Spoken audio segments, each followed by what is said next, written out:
네, 많은 사람들이 눈앞에 보이는 이 땅의 것이 전부인 것처럼 착각합니다.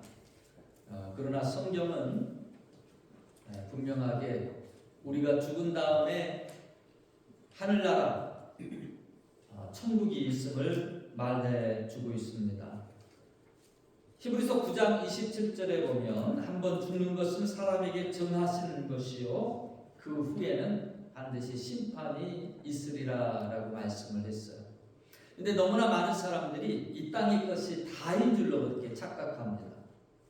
우리의 눈에 보이는 것은, 여러분, 눈에 나타나는 것은 사실 일부분이에요. 큰 빙산이 있으면 10분의 1만 물 위에 떠 있고 10분의 9가 더 큰 부분은 바다에 가려져 있는 것처럼 우리 눈으로 보지 못하는 것들이 참 많아요. 근데 사람들은 내가 보는 것, 거기에 절대적인 기준을 갖고 있어요. 절대적인 신뢰를 갖고 있어요. 잘못 볼 수 있는데, 보지 못할 수도 있는데 자기에게 보여지지 않는 것을 믿지 못하고 또 인정하지 않으려고 한다라는 것입니다. 여튼 성경은 우리에게 영원한 세상, 죽음 이후의 세상이 있음을 말해주고 있습니다. 심지어 예수님께서는 우리가 팔 하나를 잃어버려도 다리 하나를 잘라내더라도 지옥에 떨어지는 것보다도 팔 하나 없이 다리 하나 없이 천국 가는 게 더 낫다라고 말씀하셨어요. 그만큼 많은 사람들이, 여러분, 지옥을 그렇게 경계하고 죽은 이후의 그 심판에 대해서 원인을 주고 있지만 보이는 것, 지금 나에게 닥친 것, 그것만을 바라보고 있다라는 것입니다. 우리는 죄중에 태어나서 죄중에 살다가 영적 무지 속에 그렇게 살아가다가 마지막 심판 받게 되어집니다. 성경은 우리에게 구원의 길을 일러주고 있습니다. 생명의 길을 제시해주고 있습니다. 오늘 이 본문의 말씀은 니고데모라고 하는 사람의 등장으로 시작되고 있습니다. 사회적인 지위와 사내들인 공회의 사람이었어요. 또 율법의 지식을 두루갖춘 그런 사람이었습니다. 사회의 리더급 지도 인사였어요. 근데 그 영혼의 여러 가지 질문들에 대한 해답을 얻지 못하고 있었습니다. 그러다가 예수님이 오셨어요. 많은 이적들을 나타내는 것을 보고 하나님께로서 오신 분이 아니면 이런 능력을, 이런 이적을, 이런 표적을 우리에게 보여줄 수 없노라라고 밤에 찾아와서 자기에게 있는 인생의 질문들을 여쭙게 됩니다. 청소년 시절에 누구나가 그런 질문들을 해보는 것 같아요. 인생은 어디로 와서 어디로 가는가? 나는 무엇을 위해 사는가? 어떤 정체성이 혼란의 이 시간들을 경험을 하죠. 이 신앙에 대한 니고데모의 고민, 그 부분들을 가지고 예수님께 나와 질문하는 그 모습, 그것이 오늘 본문의 이야기입니다.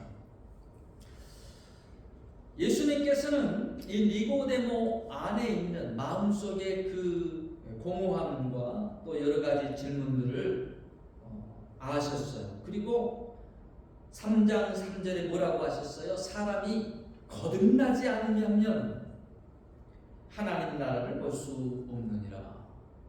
그의 마음 가운데 하나님 나라에 대한 질문을 꿰뚫어 보셨고요. 그리고 이 거듭남이라고 하는 새로운 개념을 그에게 던져주셨습니다.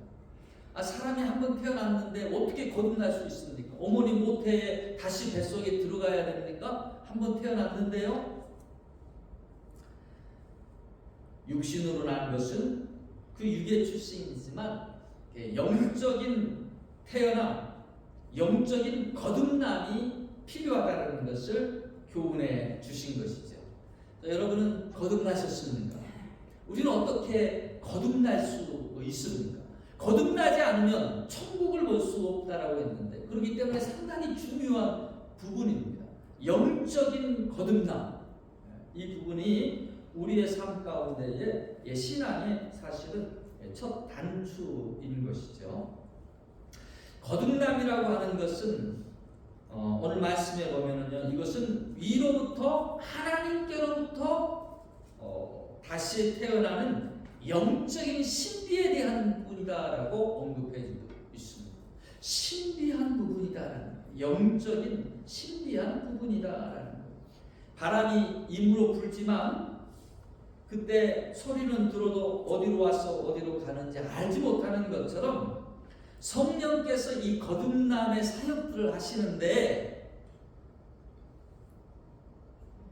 그처럼 신비한 영역으로 사람들이 눈에 잘 보이지 않는 부분으로 그렇게 역사하신다라는 것이죠. 여러분, 이 성령의 역사하심을, 이 거듭남의 체험을 여러분 해 보셨습니까? 어떻게 거듭나느냐? 오늘 예수님이 이 거듭남을 말씀하시면서요, 물과 성령으로 나는 것이다 라는 힌트를 주셨어요. 이 물과 성령으로 나는 것, 이게 무엇이냐? 여러 가지로 생각들을 또 주장들을 합니다. 근데 성경은 성경으로 푸는 것이 답이다, 그래요. 다른 부분에서 어떻게 이 부분들을 이야기하고 있느냐? 구약의 에스겔서 36장 25절 26절을 보면 바벨론의 포로로, 죄악 때문에 포로로 잡혀갔다가 그들을 하나님이 다시 부르셔서 그들을 깨끗게 하시고 다시 이스라엘 거룩한 하나님의 백성으로 세우실 것을 말씀하시는데요, 맑은 물을 너희에게 뿌려서 너희를 정결하게 하되, 그러니까 물이라고 하는 것은 정결케 하는 것이다. 요즘도 우리가 세수를 하죠. 몸을 씻을 때도 그렇습니다. 물은 우리를 정결케 씻어내는 그 목적을 가지고 있습니다. 또 새 영을 너희 속에 두어 너희로 새 마음을 주되, 성령께서 새 영을 우리에게 주신다라는 것, 우리에게 새 마음을 주신다라는 것. 여기에서도 물과 또 이 영이 나와 있죠. 또 디도서 신약 성경의 3장 5절에 보면 우리를 구원하시되 우리에게 행한 바 의로운 행위로 말미암지 아니하고 오직 그의 긍휼하심을 따라 중생의 씻음과 성령의 새롭게 하심으로 하셨느니라. 여기도 두 가지가 나오고 있습니다. 우리를 중생에 씻었다라고 하는 표현, 그리고 또 하나 성령의 새롭게 하심, 이것을 통해서 우리를 거듭나게 하셨다라는 것입니다. 우리가 거듭나는 데에 역사하는 두 가지, 물과 성령이다라는 것이죠. 여러분, 이 물은 우리의 회개를 의미합니다. 우리의 씻음을 의미합니다. 우리의 죄악을 하나님 앞에 토설함으로 씻음받고 용서받는 것을 의미합니다. 여러분, 죄를 어디 가서 우리가 용서받을 수 있겠어요? 비누를 써도 허다한 잿물을 사용해도 우리의 죄를 씻을 수가 없어요. 우리의 마음 가운데 양심의 가책을 느끼고 또 우리의 마음 가운데 심령이 짓누르는 그런 고통 중에서도 우리의 죄를 씻을 수가 없어요. 하나님께서 우리의 죄를 씻을 수 있게끔 예수 그리스도의 보배로운 피를 흘려주셨고요, 누구든지 그 예수 그리스도의 보혈을 붙들고 하나님 앞에 토설하며 죄를 고백할 때에 흰눈같이 양털같이 깨끗게 씻어주시겠다, 하나님의 약속입니다. 여러분, 그런 거로 거듭나는 이 신비에 우리가 들어가기 위해서요. 여러분 이 회개가 참 필요한 거예요. 사람들이 죄를 저지르지만 자기가 죄를 지었다라고 별로 생각하지 않습니다. 왜? 세상에는 늘 자기보다 더 큰 죄를 저지르는 사람들이 많기 때문에 저 살인자에 비해서는 나는 아무것도 아니지 이렇게 생각한다는 말이죠. 여러분 그 식인종 사회에 가서 살인하는 걸 보면 그 식사 준비하는 것이지 죄가 아니죠. 사람들은 자꾸 사람들을 비교하면서 내가 저 사람보다는 더 나아 상대적인 의로움을 가지려고 자기를 두둔하게 됩니다. 근데 상처는 죄는 덮고 가리울수록 어둠 속에서 자라나는 거예요. 밝은 빛 가운데에 상처를 드러내면 소독이 되고 그리고 치유함을 얻습니다. 하나님 앞에 드러내야 돼요. 은밀히 보시는 하나님 앞에 토해내야 돼요. 죄악된 것, 안 좋은 것 몸에 들어왔을 때 토해내면, 개워내면 시원해지고 그리고 회복을 얻게 됩니다. 하나님이 그래서 어떤 때 우리가 회개치 않으면 우리의 심령을 짓누르셨어요. 다윗이 그렇게 고백했잖아요. 내가 회개치 아니할 때 하나님 나를 짓누르심으로 진액이 나오는 것 같았다. 그러나 내가 회개할 때 하나님이 내 마음에 내 죄악들을 다 제거해 주시고 자유함을 주시고 그리고 영혼의 가려움을 허락해 주셨다. 용서를 주셨다.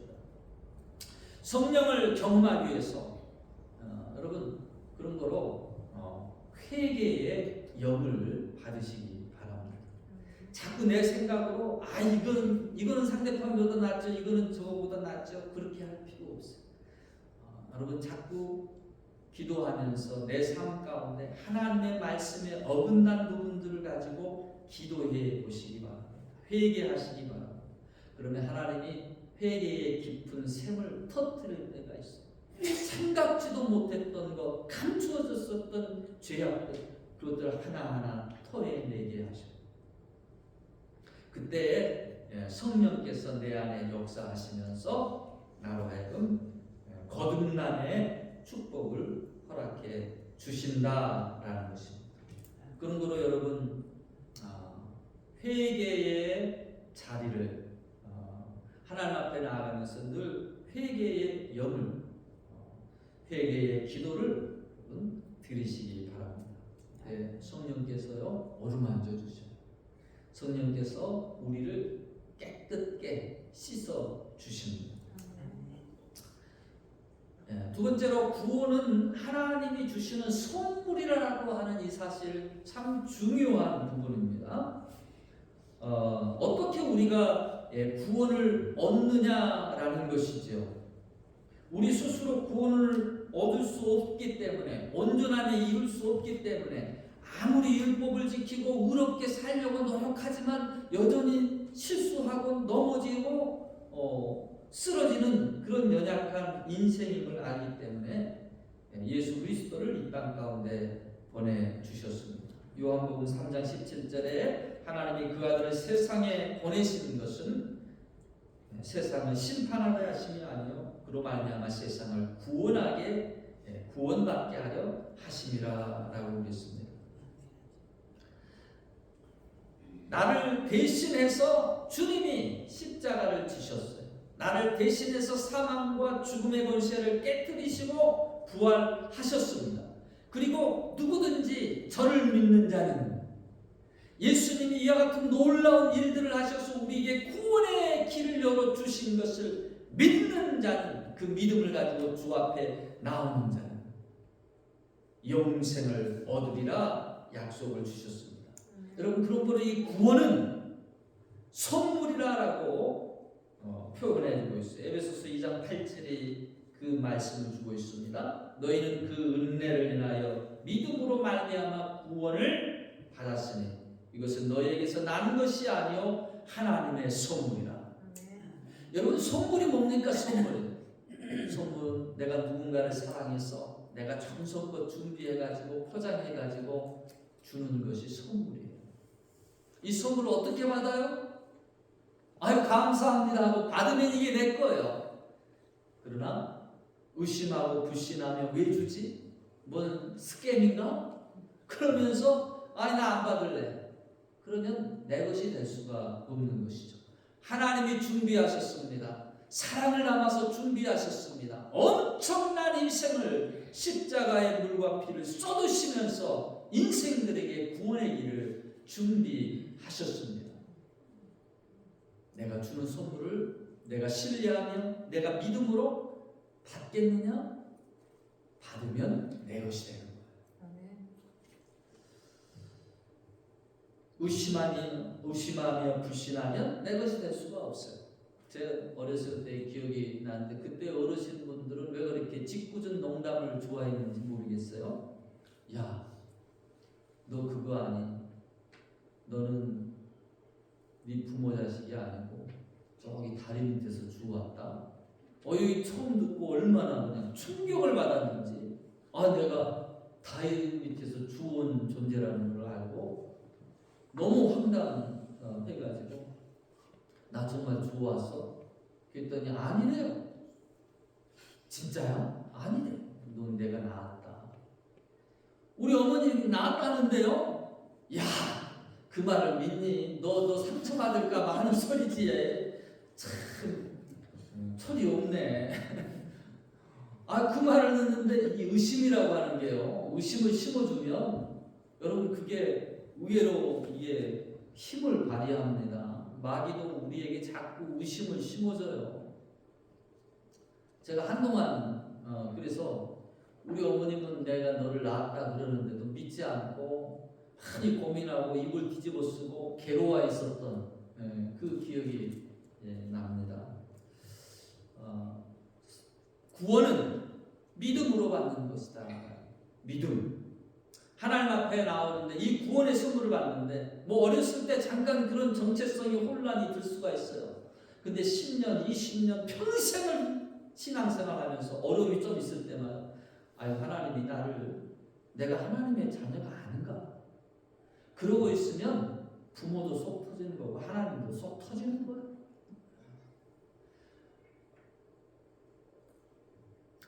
여러분 하나님이 주신 선물입니다. 내가 무엇인가를 해서 내가 어떤 대단한 일을 해서 그렇게 주시는 구원이 아니에요. 그렇게 이룰 수 있는 구원이 아니에요.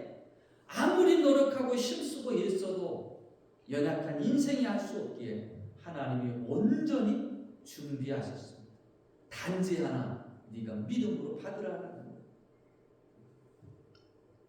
이 구원이라는 믿음이라고 하는 부분 저도 신앙생활을 어렸을 때부터 했습니다만 이 믿음이 생기지를 않더라고요. 한번 의심이 들어가니까 그 다음부터 계속 그 말씀을 판단하고 정죄를 하는 거예요. 인간이 아메바에서 시작해가지고 어떻게 원숭이가 돼서 한참 지나서 사람이 됐다. 진화론을 딱 학교 가서 이렇게 배우고 나니까 그 다음부터 이게 이제 막 말씀이 막히는 거예요. 들려지질 않는 거예요. 어느 날 부흥회 때 목사님이 믿음도 선물입니다. 하나님 앞에 구하세요. 그 말을 듣고 제가 하나님 앞에 기도하기 시작했어요. 하나님 저에게도 믿음을 주시라.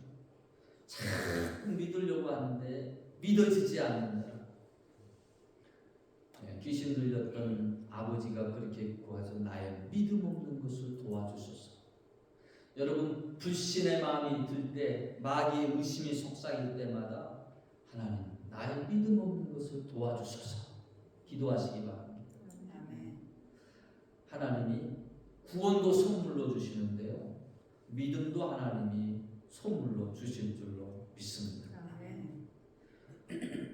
하루아침에 바뀌어지는데 세상이 새로워지는 거예요. 말씀이 믿어지고 깨달아지고 믿음의 역사입니다. 이 믿음이라는 것을 좀 더 구체적으로 요한복음 1장 12절에서 어떻게 표현하느냐 영접하는 자, 곧 그 이름을 믿는 자들에게는 하나님의 자녀가 되는 권세를 주셨느니라 라고 그랬어요. 믿는다라고 하는 표현, 주여 내가 믿습니다. 뭘 믿는다는 거예요? 믿습니다. 그러면 믿음이 더 좋은 거예요.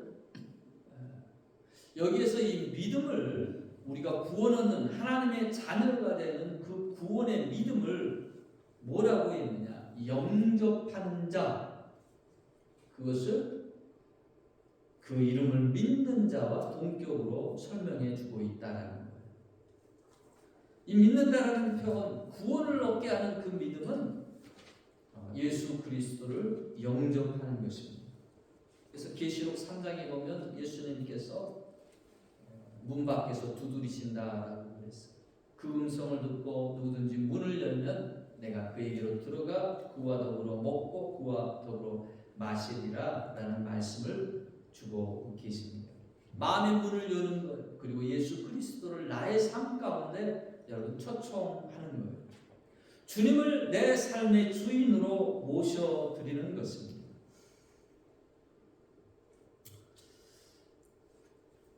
나를 위해 십자가의 표를 주신 예수 그리스도를 내 마음의 문을 열고 내 삶의 주인으로 모셔드릴 때 그분은 그분 안에 있는 그 영생이 예수 그리스도를 영접할 때 내 안에도 들어오게 돼 있고요. 그리고 우리를 사망에서 생명으로 옮기시고 영원한 생명, 하늘의 생명을 주시는 줄로 믿습니다. 너무 쉬워가지고 이 구원의 선물을 받지 않는 어리석음이 인생들에게 있다라는 거예요. 그것이 선물이라 부르는 이유입니다. 아무 공로 없이 하나님이 은혜로 베풀어 주시는 선물, 그것이 곧 구원이다라는 것이죠. 믿음으로 받으시기 바랍니다. 감사함으로 여러분의 것으로 삼으시기를 바랍니다.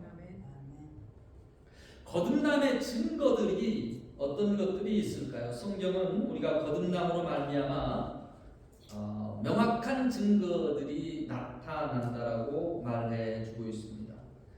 하나님을 아버지라 부를 수 있는 것, 예수를 주시라 퀴리어스, 예수님이 나의 주인이십니다. 내가 나의 주인이 아니라 주님이 나를 위해 죽으시고 다시 부활하신 주님이 내 삶의 주인이십니다. 진정한 주인은 예수님이십니다. 이와 같은 고백들은 여러분 성령이 아니고서는 할 수 없다라고 그랬어요. 아무에게 나가가지고 아빠 아이스크림 사줘 그런다고 사줄 리가 없죠. 아버지를, 하나님을 아버지라고 부르는 것, 예수를 Lord, my Lord라고 부르는 것, 이것 성령께서 하시는 일이시다라는 것입니다. 또 말씀이 여러분 깨달아지는 역사가 있어요. 하나님의 말씀이 들려지는 거예요. 하나님의 말씀이 깨달아지는 거예요. 왜요? 성령께서 그 가운데 성령께서 역사하시기 때문에 성령께서는 말씀을 깨닫게 하시고 기억나게 하십니다. 성령의 음성을 듣고 그 음성을 이렇게 묵상하면서 하나님의 말씀이 깊이 있게 깨달아집니다. 내 마음을 터치하는 것이죠. 성경의 말씀이 내 영혼의 양식으로 이렇게 힘을 얻고 또 용기를 얻게 됩니다. 하나님의 말씀들이 내 삶을 진리로 인도해 주게 되죠. 그리고 하나님을 사랑하게 됩니다. 그의 계명을 지키게 됩니다. 억지로 지키는 율법이 아니라 나를 살리신 하나님의 은혜가 너무 감사해서 하나님을 사랑하고 그리고 그의 말씀대로 살고자 하는 거룩한 소원이 생겨나게 됩니다. 여러분 누군가를 사랑해요? 근데 그 사랑하는 사람이 하는 말 연애할 때 해보셨죠? 꼼꼼하게 다 기억하고 그 말대로 해주고 싶어요. 뭐 받기 싫다고 하는데도 그냥 은반지, 목걸이 해가지고 막 주고 싶은 마음, 그게 사랑의 마음이지. 하나님을 사랑하는 그 마음이 나로 하여금 주의 말씀을 귀담아 듣게 하고 주님이 싫어하는 것 하지 않고 주님이 기뻐하시는 것 하려고 하는 마음이 들게 됩니다. 성령의 열매들이 또 맺혀지게 됩니다. 갈라디아서 5장 22절에 보니까 오직 성령의 열매는 사랑과 희락과 화평과 오래 참음과 자비와 양선과 충성과 온유와 절제니. 이와 같은 성령이 내 안에 거하시면서 옛날에 참지 못했던 것 그게 참아지는 것, 옛날에 용서하지 못했던 것 그것들이 용서가 되는 거예요. 온유한 마음들이, 절제의 마음들이 성령 안에서 사랑과 희락과 화평과 모든 열매들이 맺혀나게 된다라는 것입니다.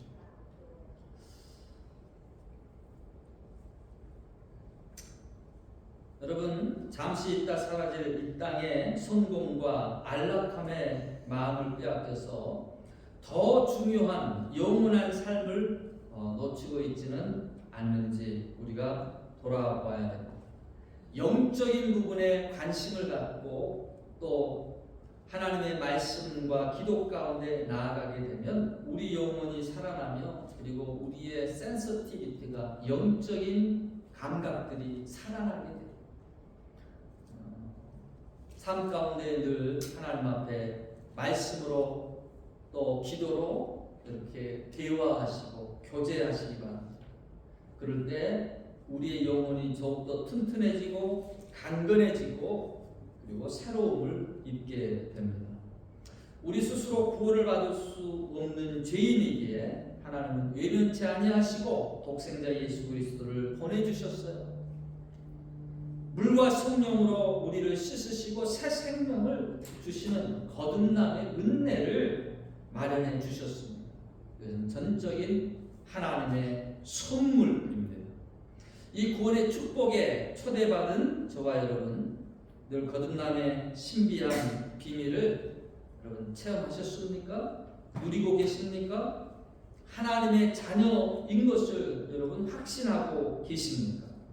성령께서 저와 여러분의 구원의 일을 우리 안에 시작하셨고요. 지금도 온전히 이루어가고 계신 줄로 믿습니다. 많은 사람들이 거듭났는데도 불구하고 자기가 거듭남에 대한 부분을 확신하지 못하고 살아갑니다. 성경에서도 너희가 성령을 받았느냐 그랬을 때 성령의 있음도 들어보지 못했다라고 하는 사람들이 있었어요. 그들에게 바울은 너희가 하나님의 자녀됨을 알려주기를 원한다라면서 진리의 말씀을 풀어 그들이 하나님의 자녀인 것을 그렇게 확신을 주었습니다. 여러분, 그 어떠한 권세도 예수 그리스도 안에 있는 하나님의 사랑에서 우리를 끊을 수 없습니다. 여러분 안에 성령의 일하심을 보시기 바랍니다. 그리고 내가 하나님의 자녀인 것을 확신하시기 바랍니다. 특별한 사람만이 받는 것이 아니에요. 선물은 누구든지 준비하신 분께 감사함으로 받아들이면 내 것이 됩니다. 이 가운데 받지 못한 사람은 없습니다. 누릴 수 없는 사람이 없다라는 것입니다. 내 안에 일하고 계시는 성령의 역사하심의 증거들을 보면서 구원의 확신을 가지고 하나님의 자녀로서의 기쁨에 복된 삶을 살아갈 수 있는 저 여러분이 되시기를 주의 이름으로 축원합니다. 아멘. 우리 주신